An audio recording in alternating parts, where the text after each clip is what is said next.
আচ্ছা, আজকে কিছু কিছু প্রশ্ন রাধাকৃষ্ণন কমিশন থেকে দেব, কয়েকটা প্রশ্ন দেব এবং উত্তরগুলোও বলে দেব।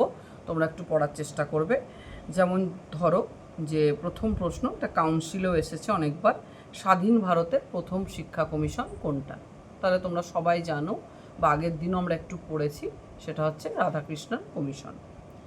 2 নম্বর প্রশ্ন হতে পারে যে রাধাকৃষ্ণন কমিশন কত সালে গঠিত হয়? 1948 সালে রাধাকৃষ্ণন কমিশন গঠিত হয়েছিল, 1948 সালে। ঠিক আছে। আচ্ছা, রাধাকৃষ্ণন কমিশনের অপর নাম কি? তাহলে রাধাকৃষ্ণন কমিশনের অপর নাম হচ্ছে বিশ্ববিদ্যালয় শিক্ষা কমিশন। 4 নম্বর প্রশ্ন, রাধাকৃষ্ণন কমিশনের রিপোর্টে বলা হয়েছে বিশ্ববিদ্যালয়ের প্রথম সিনেট গঠিত হবে কতজন সদস্য নিয়ে? রাধাকৃষ্ণন কমিশনের যে আর কি রিপোর্টে সিনেট গঠিত হবে মোটামুটি কতজন সদস্য নিয়ে?